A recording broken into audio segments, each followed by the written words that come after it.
विकसावे, घडविता घडविता घडवावे। ज्ञानप्रबोधिनी संस्थेचे आद्य संचालक कैलासवासी आप्पा पेंडसे म्हणजेच विनायक विश्वनाथ पेंडसे यांनी लिहिलेले हे पद्य आपल्या आयुष्याचे ध्येय, स्वप्न आणि त्यासाठी कोणत्या दिशेने मार्गक्रमण करावे लागणार हे त्यांनी या पद्यात सूत्रबद्ध केले आहे। 19 ऑगस्ट हा आप्पांचा स्मृतिदिन। आप्पांच्या स्मृतींना उजाळा देण्यासाठी आज पूर्व माध्यमिक विभागात व्याख्यानाचे आयोजन करण्यात आले आहे। मी उपस्थित मान्यवरांना विनंती करते की त्यांनी कृपया आप्पांच्या फोटोसमोर पुष्पसमर्पण करावे।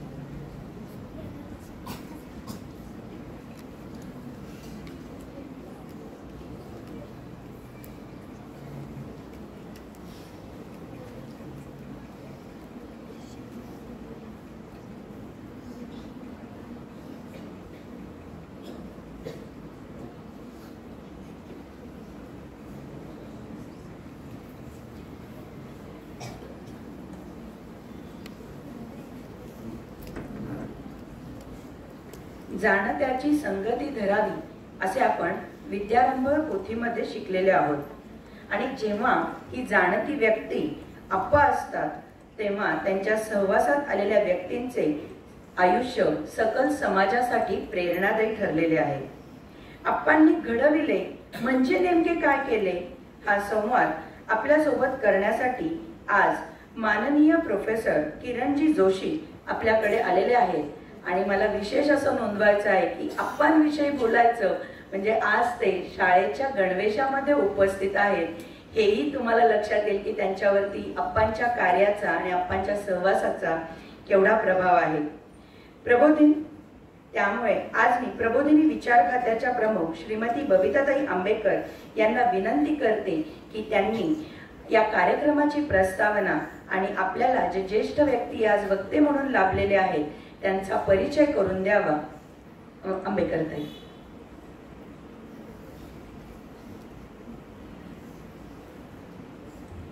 नमस्कार सर्वांना।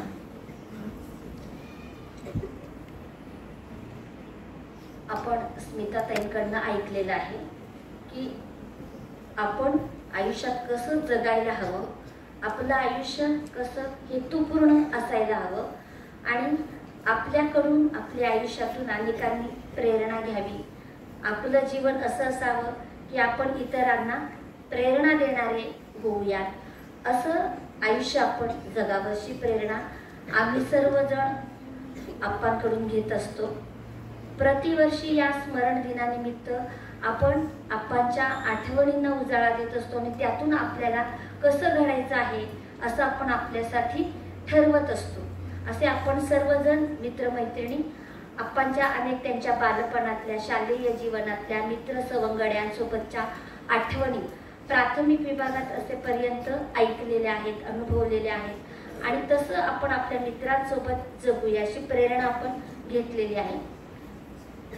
या विभागात आल्यानंतर आपण थोडेसे मोठे होऊया आणि आप्पांच्या सहवासात मोठे झालेले मान्यवर त्यांच्या सहवासातून त्यांनी काय शिकलं आणि ते आयुष्य कसे त्यांनी स्वतःचं आयुष्य घडवलं असं काही मार्गदर्शन आज आपण मिळवणार आहोत। आणि आपल्या जीवन घडवता घडवता आपण आप्पांना असं पुष्पसमर्पण करणार आहोत की आम्ही चांगले गुणी जन होणार आहोत, समाजाच्या उपयोगी पडणारे कसे होणार आहोत असं आजचे आपले अभ्यागत आदरणीय प्रोफेसर श्री किरणजी जोशी हे अतिशय आपलं हे एका फोनवर आणि सहज 1-2 दिवसातच आपण त्यांना सांगितलं आणि तरीही ते आपल्या निमंत्रणाला मान देऊन आले। त्याबद्दलचा आपल्या सर्व विभागाच्या वतीनं आपल्या सर्वांच्या वतीनं मी आनंद व्यक्त करते आणि आपल्या विभागात त्यांचं स्वागत करते। किरणजींचा परिचय किंवा त्यांची ओळख आपल्याला करून घ्यायची झाली तर ती खूप मोठी आहे आपण त्यांच्या सहवासात मला असं वाटलं त्यांच्याशी थोडा वेळ बोलताना की आपण यांच्यासोबत 8-15 दिवस राहिलं तर खरा आपल्याला त्यांचा परिचय होईल. एवढं मोठं त्यांचं काम आहे. आणि अतिशय प्रबोध शाळेत त्यांनी प्रवेश घेतला आणि आप्पांच्या सहवासात ते अनेक सवंगड्यांसोबत कसे मोठे झाले आणि त्यातून त्यांनी प्रेरणा घेऊन त्यांनी 10वीच्या परीक्षेत सुद्धा ते मेरिटमध्ये आले. पदवी परीक्षेत सुद्धा त्यांनी सुवर्ण पदक मिळवलं. अशी प्रेरणा आपल्या गुरूंकडून आपण घेत घेत कसे मोठे होतो आणि उद्योग जगतात सुद्धा आपला एक स्वतःचा असा ठसा उमटवतो. असे वस्त्र उद्योग असेल, डिझायनर असेल, अशा विविध क्षेत्रांमध्ये ते काम करतात आणि ते उत्तमतेचं काम करत असतात. कोणतंही काम उत्तमात उत्तम कसं करावं असा त्यांचा परिचय यातून मला उलगडलं आणि ते मी थोडक्यात तुमच्या समोर मांडणार आहे. आज त्यांचे अनुभव आपण खरं म्हणजे ऐकणार आहोत.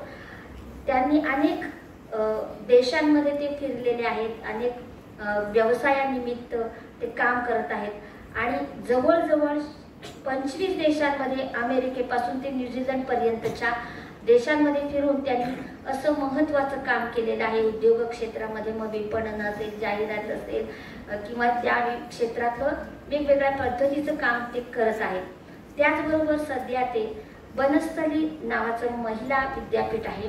या विद्यापीठातही ते मार्गदर्शनाचं काम करत असतात. तिथेही ते एका विभागाचे प्रमुख म्हणून काम पाहत आहेत, विद्यार्थ्यांना मार्गदर्शन करत आहेत.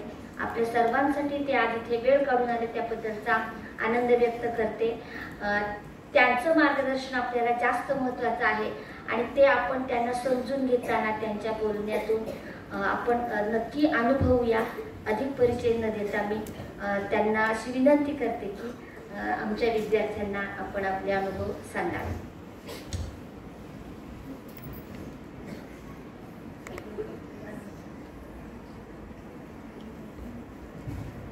हॅलो, आवाज ऐकू येतोय माझा? बबिता ताई, धन्यवाद माझ्या प्रस्तावनेबद्दल. समाधान सर आणि स्मिता ताई, तुम्ही मला बोलवलं त्याबद्दल धन्यवाद. तुमची नावच किती सुंदर आहे, स्मिता आणि समाधान. बरं, जसं ताईने तुम्हाला सांगितलं, मी तुमच्याशी संवाद साधणार आहे. तुमच्यात आणि माझ्यात साम्य आहे. आपण एकच युनिफॉर्म घातलेला आहे. कारण आपण आम्हाला शिकवलं होतं की बाई एज्युकेशन, तुम्ही सतत आयुष्यभर विद्यार्थी राहा. तसा मी आज आधी विद्यार्थी आहे, तुमच्यापेक्षा बऱ्याच वर्षांनी मोठा आहे. पण मी प्रबोध शाळेत 1965-66 साली जॉईन झालो होतो. प्रबोधिनीची स्थापना जी आहे ती 1962 साली झाली, तुम्हाला माहिती असेल. आणि मी पहिल्या 2-3 तेव्हा शाळा नव्हती. आम्ही जेव्हा प्रबोधिनीत जॉईन केलं होतं, मग मी बऱ्याच वर्ष परदेशात राहिल्यामुळे काही इंग्लिश शब्द येतील माझ्या ह्याच्यामध्ये, तर तुम्हाला कळतील. असे नाही कळलं तर विचारा. तर 1965-66 ते 1968-69 असा. त्याच्यानंतर मी म्हणजे उच्च शिक्षणासाठी आणखीन कामासाठी म्हणजे मुंबईला पुणे सोडलं आणि 50 वर्षाचा प्रवास करून, जसं आपण म्हणतो की अन्नासाठी 10 दिशा, असा फिरून मी सर्व देशातनं फिरून मागच्या वर्षी परत पुण्याला आणि मग परत प्रबोधिनीशी संबंध आला माझा. तर आपण विद्यार्थी, तुम्ही पण विद्यार्थी आहात, मी पण विद्यार्थी आहे. ठीक आहे. आजचा पेपर, आजचा सकाळ, त्याच्यामध्ये एक आलंय, शनिवार ठरतोय विद्यार्थ्यांसाठी आनंददायी दिवस. आता काही काही मुलांच्या चेहऱ्यावर मला थोडी झोप दिसते आज, है ना. तर मला नेहमी म्हणजे आपणच जे शिकवलेलं आहे की शिक्षण हे कसं असायला पाहिजे, ते ऊर्जा देणारं असायला पाहिजे, ते आनंददायी असायला पाहिजे. आणि मी दोन्ही म्हणजे इंडस्ट्रीमध्ये पण काम केलं आणि मी एज्युकेशन, शिक्षण क्षेत्रात पण काम केलेलं आहे. आणि सगळ्यात पहिल्यांदा कुठलाही विषय, मी बरेच विषय शिकवले, पण कुठलाही विषय शिकवायच्या आधी म्हणजे सगळ्यात आधी असायचं की इंग्लिशमध्ये त्याला आनंददायी शिक्षण किंवा एन्जॉयबल एज्युकेशन. तुम्हाला सगळ्यांना इंग्लिश कळतं? म्हणजे मला सांगण्यात आलं की काही मराठी मीडियम आणि इंग्लिश मीडियम असे, पण बेसिक इंग्लिश सब्जेक्ट तुम्हाला शिकवला जातो. त्यामुळे मी मिक्स अँड मॅच करेन, कारण माझी बहुतेक सगळी लेक्चर्स मी द्यायचो, देशात द्यायचो, परदेशात द्यायचो, तर तिकडे इंग्लिशमध्ये दिली असायची. आज मी मुख्य मराठीत बोलणार आहे, पण काही शब्द इंग्लिशचे असतील. तर एन्जॉयबल एज्युकेशन याचं मी स्वतः एक बनवलेलं आहे की एन्जॉयबल एज्युकेशन फॉर एम्पॉवरमेंट, सशक्तीकरण. एम्पॉवरमेंट कसे असायला पाहिजे? इकॉनॉमिक आणि इमोशनल. हे सगळं मी सांगतो माझ्या शब्दात, पण हे विचार आप्पांचे आहे. ओके. आता तुम्ही सगळ्यांनी वाचलंय, पण आता आप्पांची स्मृती आहे म्हणून काही गोष्टी ज्या तुम्हाला माहीत आहेत त्यात माझ्या शब्दात जरा निराळ्या पद्धतीने आणि तुमच्याशी कशा कनेक्ट होतील. आता तुम्ही मला सांगण्यात आले की 5वी 6वी 7वी या वर्गातली आहेत मुलं, म्हणजे तुमचं वय साधारणपणे 10, 12, 13 असं आहे, बरोबर आहे? आता तुम्ही वाचलं असेल कदाचित, म्हणजे आपण म्हणतो की बाबा आप्पा हे दूरदृष्टी होते, म्हणजे विजनरी होते. म्हणजे पुढे काय होईल, भविष्यात काय होईल, भविष्यात आपण कशी तयारी करायला पाहिजे, ह्या सगळ्या बघणारा जो आहे त्याला दूरदृष्टी असणारा माणूस विजनरी असे होते. पण तसं म्हणतात की मुलाचे पाय पाळण्यात दिसतात. तुमच्या वयाच्या असताना 10 वर्षाच्या असताना आर्य समाज जे संस्थापक स्वामी श्रद्धानंद यांची हत्या झाली आणि त्यांनी 10 वर्षाच्या मुलाला अतिशय दुःख झालं आणि ते म्हणाले आता हे कार्य कोण करणार, आणि ते म्हणाले मी करेन. 10 वर्षाच्या असताना ही जिद्द, ही तडक होती त्यांच्यामध्ये. वयाच्या 12 वर्षी तेव्हा गुलामीचा काळ होता, इंग्रजांचं राज्य होतं. इंग्रजांचं एक सायमन कमिशन आलं होतं, त्यात सगळे इंग्रज होते आणि त्यामुळे बऱ्याच देशभक्तांनी त्यांना विरोध केला होता की भाई तुम्ही हिंदुस्थानसाठी काही कायदे बनवतात, काही रूल्स बनवतात, त्याच्यामध्ये हिंदुस्थानी लोकांना तुम्ही इन्क्लूड करायला पाहिजे. आणि काळे झेंडे दाखवणारे जो होते त्याच्यापैकी एक 12 वर्षाचे आप्पा होते. 14व्या वर्षी त्यांनी पुण्यात यावर्षी भारताच्या स्वातंत्र्य आणि सुराज्य यासाठी त्यांनी स्वतःला 14व्या वर्षी वाहून घेतलं. 16व्या वर्षी ते हेडगेवार जे राष्ट्रीय स्वयंसेवक संघाचे संस्थापक त्यांच्या कॉन्टॅक्टमध्ये आले आणि त्याच्यानंतर बरीच वर्ष त्यांनी राष्ट्रीय स्वयंसेवक संघाचं काम केलं. आणि जोपर्यंत स्वातंत्र्य मिळत नव्हतं भारताला तोपर्यंत आप्पा स्वातंत्र्यासाठी प्रयत्न करत होते. पण जेव्हा त्यांनी 14व्या वर्षी स्वतःला 2 गोष्टी सांगितल्या होत्या की स्वातंत्र्य आणि सुराज्य. स्वातंत्र्य जर मिळेल म्हणजे इंग्रज शासक जाऊन आपले भारतीय शासक येतील, पण सुराज्य होईल की नाही, मग कसं आपण निर्माण करायचं, राष्ट्राचं भवितव्य कसं घडवायचं, माणसांना कसं घडवायचं, ह्या गोष्टीसाठी त्यांनी मग ज्ञान प्रबोधिनीची स्थापना केली. केव्हा केली? 1962 साली. जसं मी सांगितलं की आता आप्पांचे विचार जे आहेत ते अगदी अमर आहेत आणि कायम प्रासंगिक असे आहेत. प्रासंगिकचा अर्थ असतो की 100 वर्षानंतर, 500 वर्षानंतर, 1000 वर्षानंतर सुद्धा ते विचार तेवढेच फ्रेश असतील, अप्लाय करणारे असतील. कारण त्यांच्या विचारामध्येच जसं आजकाल आपण कृत्रिम बुद्धिमत्ता किंवा आर्टिफिशियल इंटेलिजन्सच्या बाबतीत बरंच बोलणं झालं, ते आर्टिफिशियल स्वतः नवीन शिकत असतात असं त्याची रचना केलेली आहे. तर आपांचे विचार जे आहेत हे असे स्थायी किंवा स्टॅटिक नाही आहेत, ते डायनॅमिक आहेत. तर आपांच्याकडनं आता त्यामध्ये विचार तुम्हाला पण प्रेरणादायक होतील, म्हणजे फक्त मला नाही. हा, तुमच्यात आणि माझ्यात फरक असा आहे की मी आपल्याला प्रत्यक्ष भेटलो आहे, त्यांच्या पायांना स्पर्श केलेला आहे, त्यांनी माझ्या पाठीवरनं हात बऱ्याच वेळा फिरवलेला आहे. मला पर्सनल नावाने किरण म्हणून हाक मारायचे, मला खायला द्यायचे, दूध पोहे द्यायचे. कारण आम्ही जेव्हा जॉईन केली ही 1965-66 साली, तेव्हा शाळा नव्हती. सदाशिव पेठेत आता तुम्ही जर बघितलं असेल, जिथे शाळा आहे त्याच्या बाजूला 1-2 मजली म्हणजे ग्राउंड आणि फर्स्ट फ्लोअर असा दगडी वाडा होता, परांडे वाडा असं त्याला म्हणायचं. ते आपांचं घर होतं. त्या घरामध्येच आम्ही जायचो बऱ्याच वेळेला राहायला. पण आपांनी काय केलं होतं की त्यांनी त्यावेळेला आम्ही कसे जॉईन झालो, कसे ज्ञान प्रबोधिनीशी जुडलो गेलो, याची पण गोष्ट आहे की त्यावेळी त्यांना असं वाटलं की समाज जर घडवायचा असेल तर त्याला एक सक्षम नेतृत्व पाहिजे. म्हणजे तुम्ही सगळेजण ज्ञान प्रबोधिनीत आलात तर तुमच्याकडनं पण ही अपेक्षा आहे की तुम्ही देशाला नेतृत्व द्यावं. तुम्ही रोज न्यूजपेपर वाचता हो का नाही? जरा जोरात बोला. न्यूजपेपर वाचता. तुम्ही मोदींचं भाषण ऐकलं का? तर मोदींच्या भाषणात त्यांनी तरुण 1 लाख तरुण राजकारणात यावे असं एक अपील केलं. तुम्ही ऐकलं ते का नाही? नसेल.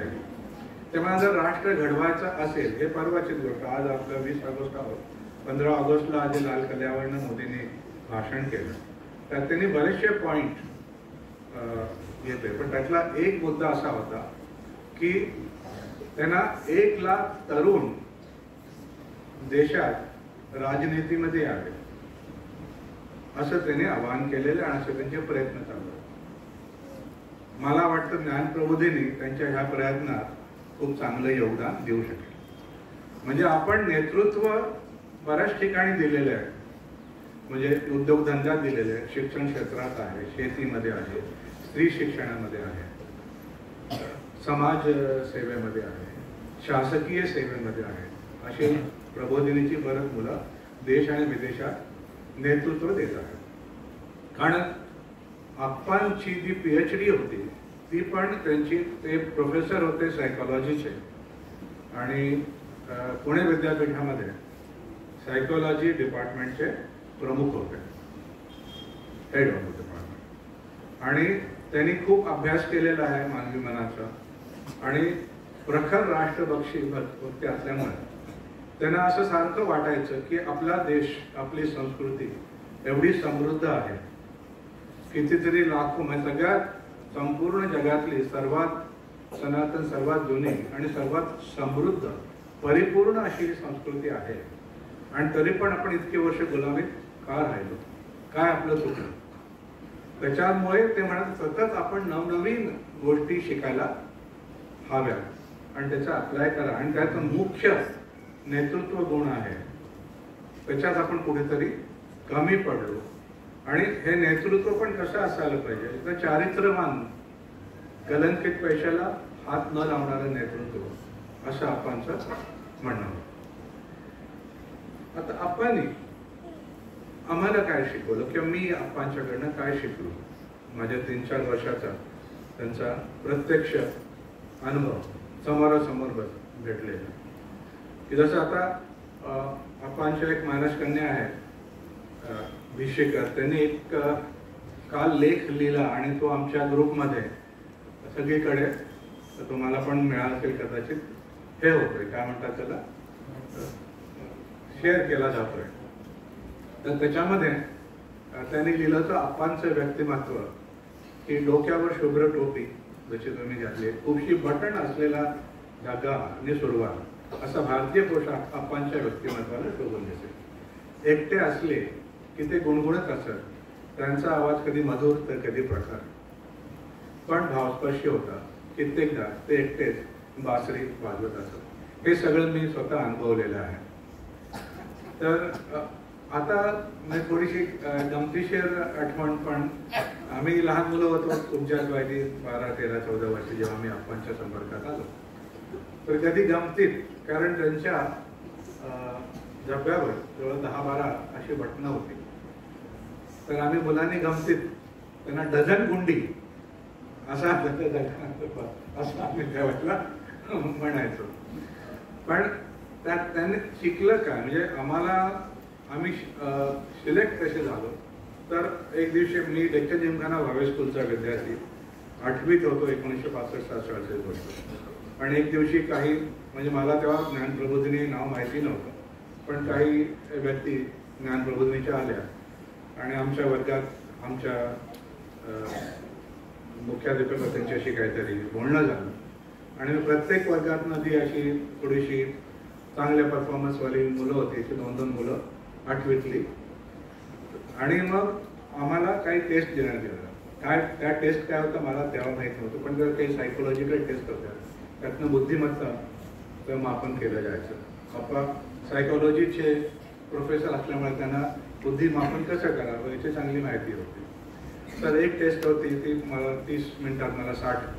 तर आमची तयारी काहीच होती, पण आम्ही गेलो त्यातनं सिलेक्ट झालो. मग त्याच्यानंतर दुसरी टेस्ट झाली, त्यात भाषा आणि मॅथमॅटिक्स.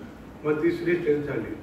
तर आम्हाला काय माहिती काय चाललंय. आणि मग फायनली परांडेवाड्यात असं आपणच्या समोर आपण माझा इंटरव्ह्यू घेतला, काही प्रश्न विचारले आणि त्याच्यानंतर मी सिलेक्ट झालो प्रबोधिनीमध्ये. पण तेव्हा शाळा नव्हती.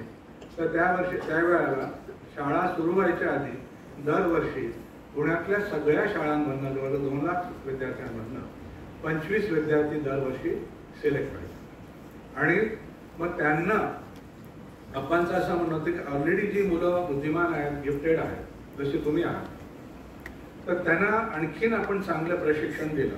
म्हणजे नुसतंच पाठ्यपुस्तक नाही तर नेतृत्व गुण, चांगलं चारित्र्य असं जर त्यांना शिकवलं गेलं तर ते देशाला पुढे नेतील. आणि जसं मोदींचं 1 लाख आम्हाला पॉलिटिक्समध्ये पाहिजे, तर बाकी क्षेत्रात केलेले. तर मग त्यातनं आम्ही काय काय शिकलो. तर बेसिकली आता मी माझाच दिनक्रम जेव्हा मी तुमच्या वयाचा होतो 12, 13, 10 थोडासा मोठा असेल आठवतो, तर माझी शाळा असायची साधारण 5 वाजेपर्यंत 12 ते 4. आणि 5 नंतर मी तेव्हा न्यू इंग्लिश स्कूल, म्हणजे तुम्ही पुण्याची किती माहिती माहीत नाही, पुण्याला टिळक रोड आहे, तर टिळक रोडवर एक न्यू इंग्लिश स्कूल आहे. ती आप्पांच्या घरापासून जे परांडेवाडा आहे त्यातून वॉकिंग डिस्टन्स असे होते. तर आप्पांनी मला वाटतं त्यांना रिक्वेस्ट करून संध्याकाळी शाळा सकाळी शाळायची, त्यामुळे संध्याकाळी क्लासेस मोकळे असायचे. मग आमच्या रेग्युलर अभ्यासक्रमाशिवाय आप्पांचं असं होतं की नेतृत्व गुण विकास करायचा असेल तर 2-3 गोष्टी तुमच्या चांगल्या असायला पाहिजे. एक तुमचं भाषेवर प्रभुत्व असायला पाहिजे. आणि जर तुम्हाला शासकीय सेवेत हे करायचं तर त्यामुळे आम्हाला स्पेशली इंग्रजीचे एक्स्ट्रा क्लासेस घेतले जायचे. म्हणजे अपार्ट फ्रॉम आमचे जे शाळेत शिकवले जायचे त्याच्याशिवाय आम्हाला आणखीन चांगलं भाषा कशी बोलावी, कम्युनिकेशन कसं करावं. आणि गंमत म्हणजे त्यावेळेला इंग्लिश शिकवायला एक लेझर रे म्हणून ॲक्च्युली फ्रेंच माणूस आप्पांचा त्यांचा हे होता, आम्हाला शिकवायला यायचं. त्याशिवाय निगडीचे जे संस्थापक ज्यांना आपण भाऊ म्हणायचो, वामनराव अभ्यंकर, हे त्यावेळी नोमवी शाळेत शिक्षक होते. आणि आत्ता मी बऱ्याच वर्षात त्यांना बघितलं नाही, पण आम्हाला ते सायकलवरने यायचे, धोतर पांढरा हे आणि टोपी, आणि आम्हाला ते शिकवायचे त्यावेळेला. त्याशिवाय भास्करराव कोलटकर होते, अण्णा दामनकर होते, यशवंतराव लिमये, त्यातले आता बरेचसे नाही आहेत, यशवंतराव लिमये आहेत अजून. मी जेव्हा इथं परत प्रबोधिनीशी जॉईन झालो ते पहिल्यांदा जाऊन मी यशवंतरावांच्या आप्पा तर नाही, यशवंतराव पावा डोका टेकून त्यांचा आशीर्वाद घेऊन आलो.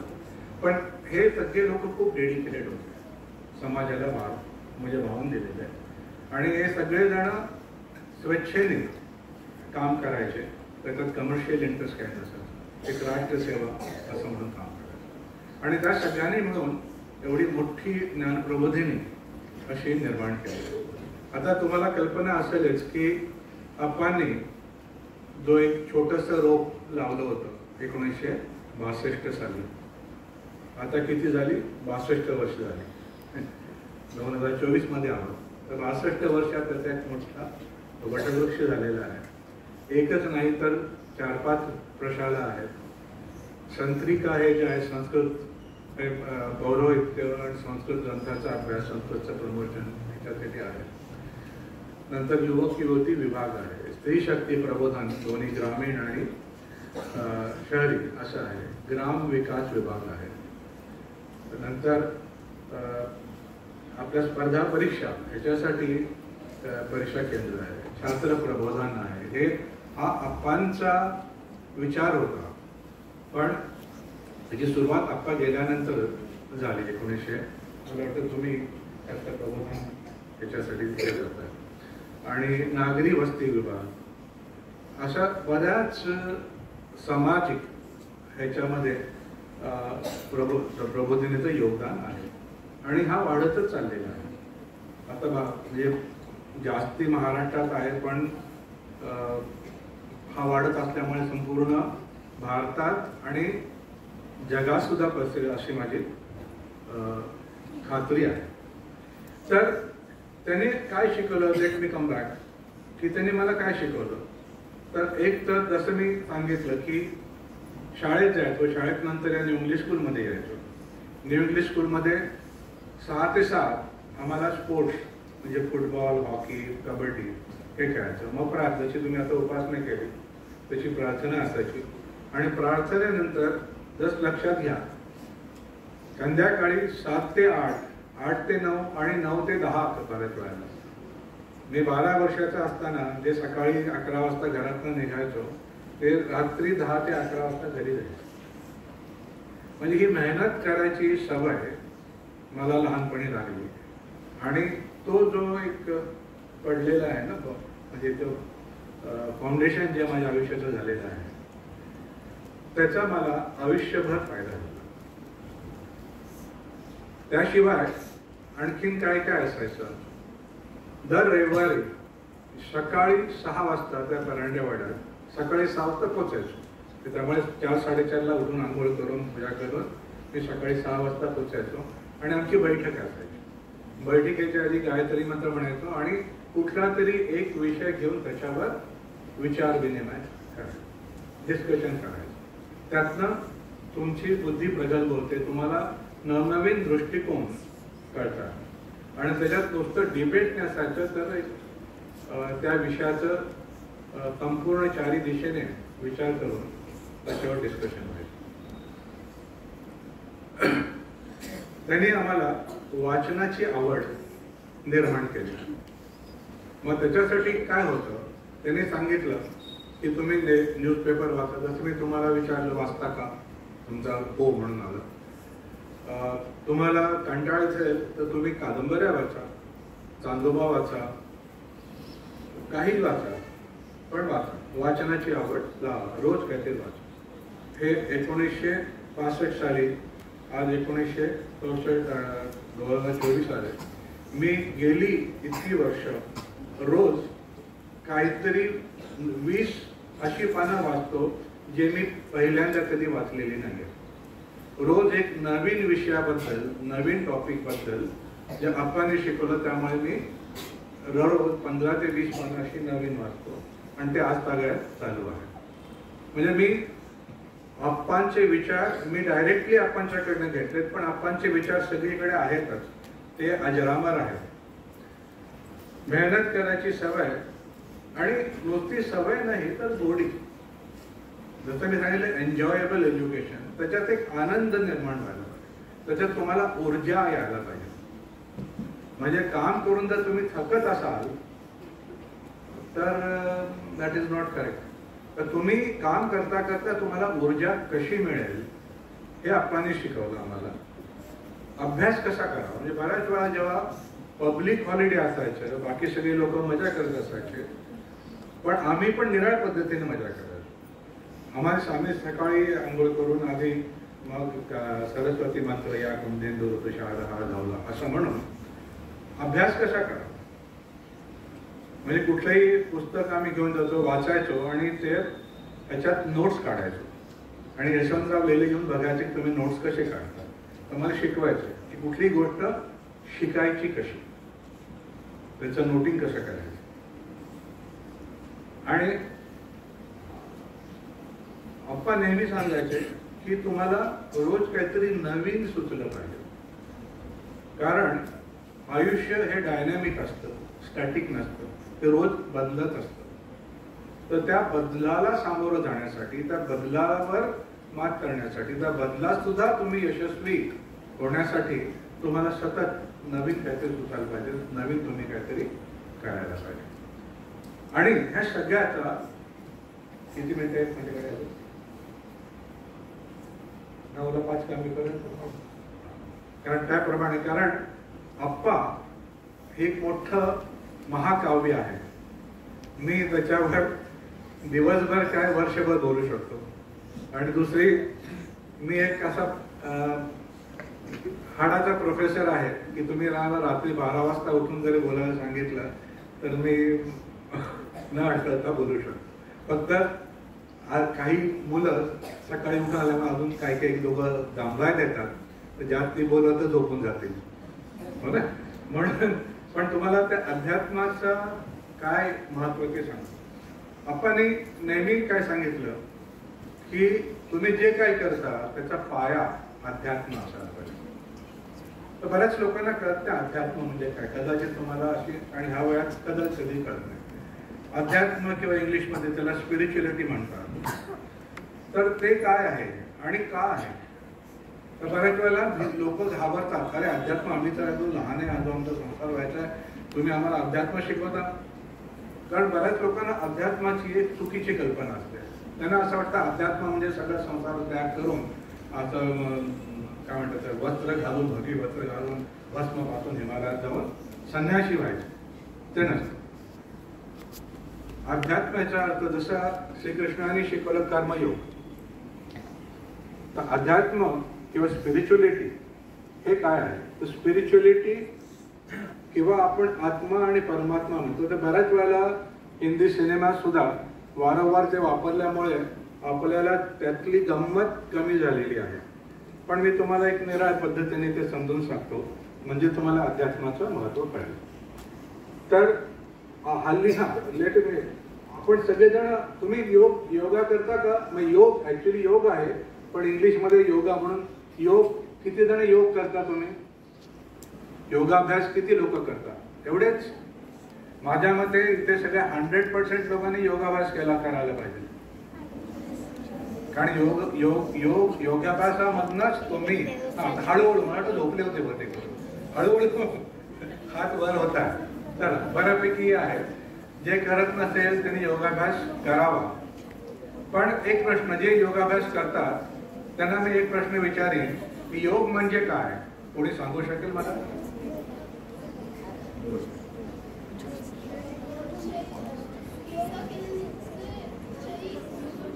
काय होतं.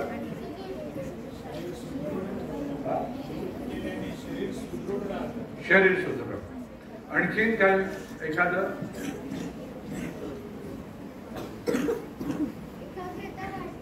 तुम्ही बरोबर सांगा, ऐकू एकाग्र. अगदी बरोबर. आणखीन. बरं, योग ह्या शब्दाचा अर्थ काय माहिती का. योग म्हणजे काय. जोडणे. अच्छा, काय जोडायचं असतं. योग हा संस्कृत वर्ड युज धातू.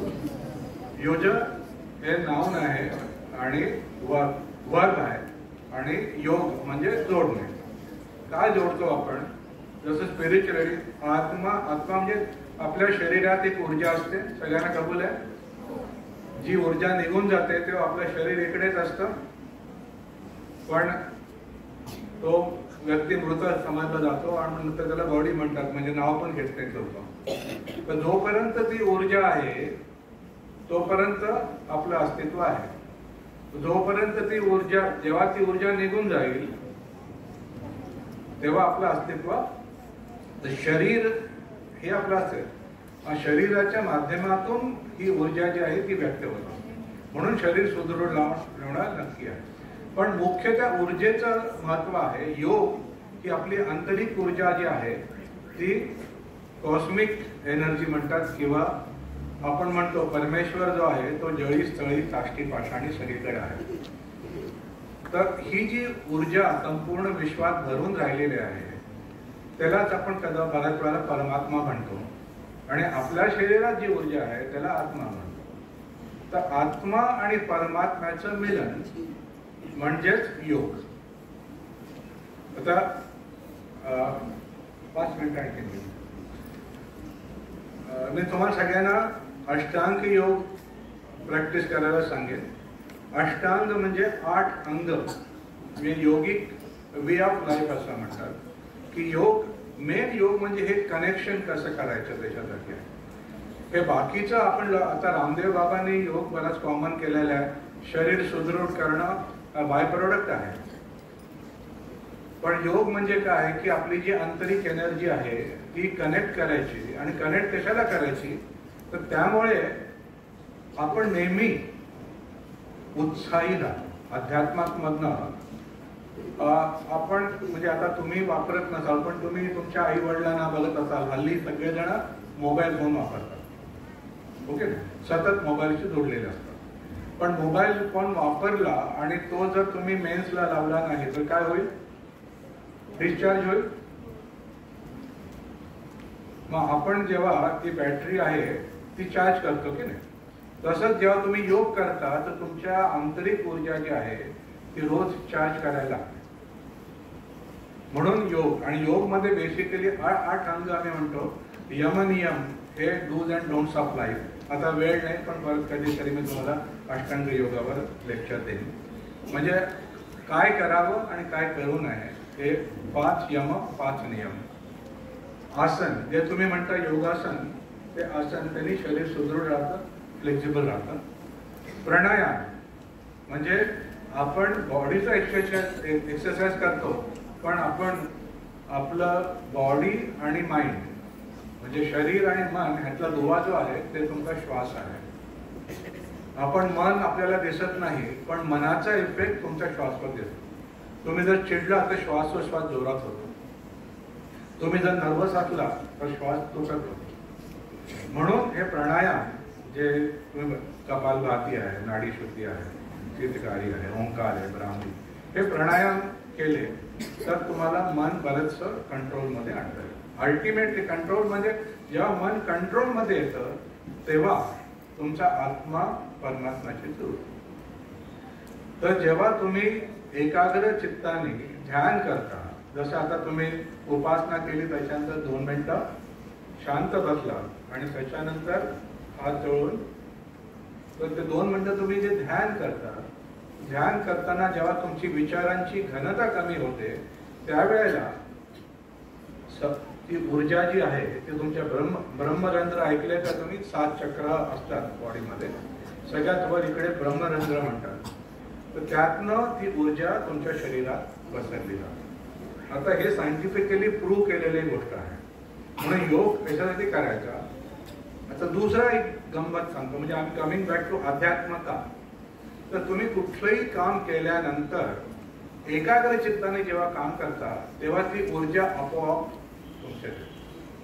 तुम्ही जर त्रस्त होऊन काम केला तर विचार असे भरकटतात आणि ते तुमचं ब्रह्मरंध्र बंद करतात, आणि त्यामुळे ती जी ऊर्जा आहे ती कंटिन्युअसली पडतच असते. जर तुम्हाला काम केल्यानंतर थकान होत असेल तर तुमचे काम करण्याची पद्धत चुकीची आहे. म्हणून आनंदी होऊन जे काय काम असेल ते आनंदी होऊन करा. आनंदी राहिला तर तुम्हाला तुमची बॅटरी नेहमी चार्ज राहील. आणि हे आप्पांनी आम्हाला शिकवलं, मी प्रॅक्टिस केलं. आज माझी 70 उलटलेली आहे, पण मी गेल्या 45 वर्षात एकही सिक लीव्ह घेतलेली नाही. एकही दिवस मी सिक लीव्ह म्हणून ऍबसेंट राहिलेलो नाही माझ्या कामावर किंवा.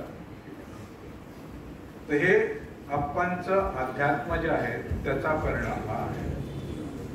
अजून सांगण्यासारख्या बऱ्याच गोष्टी आहेत, पण वेळेच्या अभावी मी आप्पांना परत एकदा वंदन करून माझ्या वाणीला इकडेच विराम देतो. परत एकदा तुम्हा सगळ्यांना मला बोलवल्याबद्दल थँक्स, धन्यवाद. आणि माझ्या मित्रांनो, कारण तुम्ही माझे मित्र आहात, मी पण विद्यार्थी, तुम्ही पण विद्यार्थी आहात. काही काही मुलं दाखवण्यात येत होते, बहुतेक करून झोपलेली नाही आहेत. पण हे त्यावर विचार करा की कुठलीही गोष्ट तुम्ही जर प्रेमाने केली, आनंदाने केली, तर तुम्हाला नक्की ऊर्जा मिळेल, आणि दॅट इज अध्यात्म. थँक्यू, धन्यवाद.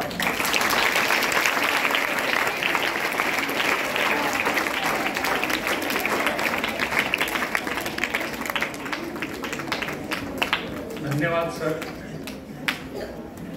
आपण आदरणीय किरण सरांच्या तोंडून असं ऐकलं की ज्ञानप्रबोधिनीची सुरुवात जेव्हा झाली त्यावेळेला शाळा नव्हती. नेमकं काय होतं असं काही असा प्रश्न तुम्हा सगळ्यांना पडला असेल.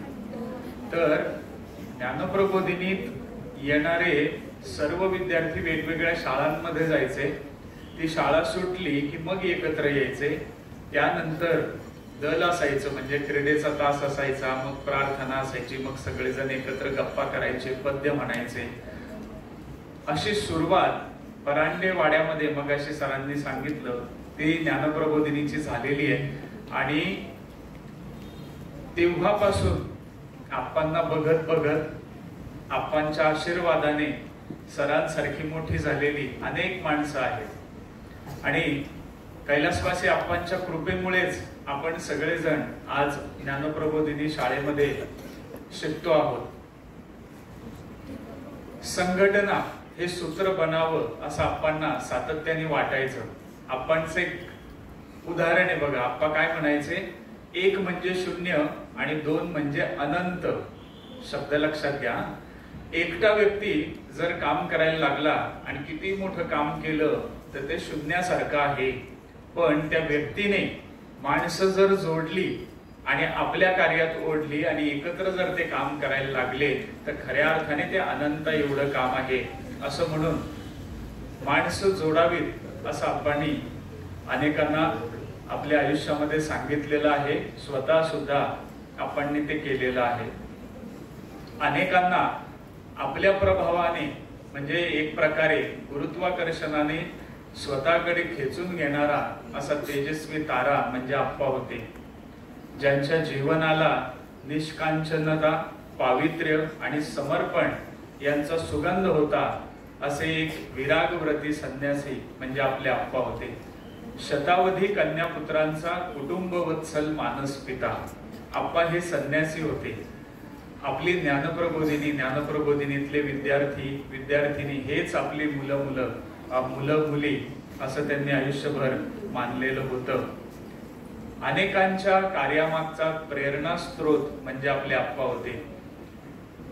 आप्पांवरती रामभाऊ डिंबळे ज्यांना आप्पांनी दत्तक घेतलेलं होतं अशा या विद्यार्थ्यांनी एक सुंदर पद्य लिहिलेलं आहे. स्वीकारुनी ही नमने सुमने आशीर्वच द्यावा नमोस्तुते गुरुदेवा. आपल्याला सगळ्यांना कल्याण हे गाव माहिती आहे, शिवगंगा खोऱ्यामधलं. तिथून रामभाऊंना आप्पांनी आणलेलं होतं पुण्यामध्ये आणि त्यांचं शिक्षण इथं केलेलं आहे. रामभाऊंचाही परिचय आपल्याला सगळ्यांना पुढे होईलच. एकूणच काय तर राष्ट्र घडणीसाठी मनुष्य घडण. आपल्याला राष्ट्र घडवायचं आहे, देशाचं रूप पालटायचं आहे आणि त्यासाठी माणसं घडली पाहिजेत. आणि अशी माणसं घडवण्याची प्रक्रिया ही ज्ञानप्रबोधिनीमध्ये सुरू राहिली पाहिजे. आणि म्हणून या ज्ञानप्रबोधिनीचा विस्तार हा क्रमाक्रमाने होतो आहे. आणि सामान्य शाळांसारखी आपली शाळा नव्हे, तर इथे माणसं घडवण्यासाठी जे जे काही करायला लागेल ते करण्याची व्यवस्था आपण करतो आहोत. मगाशी सरांच्या बोलण्यात आपण ऐकलं की रोज नवीन सुचलं पाहिजे, असं नवीन करणाऱ्यांना आपणकडून बक्षीस मिळायचं. आणि आज काय नवीन सुचलं असं अनेकांना आप्पा प्रश्न विचारायचे. तुम्ही सरांकडून ऐकलं की आप्पांचा जो पोशाख होता त्याला 12 डझनपेक्षा जास्त बटन असायचे. म्हणजे त्यांचं काल्पनिक ज्या काही गोष्टी होत्या, काल्पनिक म्हणल्यापेक्षा कल्पना ज्या काही त्यांच्या होत्या त्या प्रत्यक्ष त्या आयुष्यात उतरायचे. अनेक गोष्टी अशा वेगवेगळ्या कल्पना वापरून ते करायचे. आपल्याकडे एक तंत्र आपण वापरतो, कल्पना विस्फोट. मला काय वाटतं असं आपण सगळ्यांनी कल्पना करून बघायच्या आणि तसे विविध प्रयोग आपण करत होते. खरं म्हणजे मगाशी किरण सरांनी आपल्याला सांगितलं की त्यांच्या जवळपास 45 वर्षाच्या कालावधीत आजारी पडलोय आणि रजा घेतली अशी एकही सुट्टी नाही. आणि ज्या सुट्ट्या असतात त्या ते मिळवत आलेले आहेत आणि हा संस्कार आपणकडून त्यांनी घेतलेला आहे. काल आता रक्षाबंधनची सुट्टी तुम्ही सगळ्यांनी बऱ्यापैकी राख्या विकून अनेकांच्या भेटी घेऊन मिळवली असेल. तशी एका गटाने बहुजन वस्तीमध्ये रक्षाबंधनाचा कार्यक्रम घेऊन ही सुट्टी काल मिळवलेली आहे. आपले 9वीचे जे ताई दादा होते ते आपल्याच डॉक्टर बाबासाहेब आंबेडकर वसाहतीमध्ये काल गेलेले होते. अशा अनेकांच्या भेटी आपण या सुट्टी दरम्यान घेतल्या पाहिजे आणि माणसं जोडली पाहिजे अशी शिकवण आपण दिलेली आहे. आपण सगळ्यांनी काय करावं, ज्यांना बघत बघत ज्यांच्या गुरुत्वाने अशी किरणजी जोशी सरांसारखी माणसं घडलेली आहेत त्यांच्याकडे बघून आपण सगळ्यांनी घडलं पाहिजे. थोर महात्मे होऊन गेले चरित्र त्यांचे पहा जरा, आपण त्यांच्या समान व्हावे हाची सापडे बोध खरा. आपण सारखं आपल्याला व्हायचं असेल तर आपणचं चरित्र आपण वाचलं पाहिजे. आपणच्या गोष्टी आपण वाचल्या पाहिजेत, ऐकल्या पाहिजेत आणि आपणमध्ये जे काही गुण होते ते सगळे आपण मिळवले पाहिजे. आपल्या व्यक्तिमत्वात ते उतरले पाहिजे.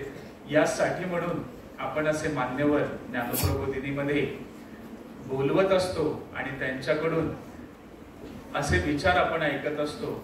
आणि आपल्या सगळ्यांना माहिती असेल की 17 ऑगस्ट ही आप्पांची जयंती आणि 19 ऑगस्ट हा त्यांचा स्मरण दिन जो काल झाला तो आपण आपल्या विभागामध्ये आज तुम्हा सगळ्यांच्या समोर आप्पांच्या आठवणी जाग्या व्हाव्यात म्हणून योजलेला आहे. आणि आज आपल्या विनंतीला मान देऊन वेळात वेळ काढून ज्यांचा सहवास आप्पांना लाभला असे माननीय किरणजी जोशी सर आपल्या सगळ्यांमध्ये उपस्थित झाले आणि तुम्हाला समजेल अशा भाषेमध्ये अतिशय सुंदर अशा आठवणी आप्पांच्या त्यांनी सांगितल्या. त्याबद्दल आपल्या विद्यालयाच्या पर्यवेक्षिका स्मिताताई माने यांना विनंती करतो की आपण त्यांच्या येण्याबद्दलचा आनंद व्यक्त करावा.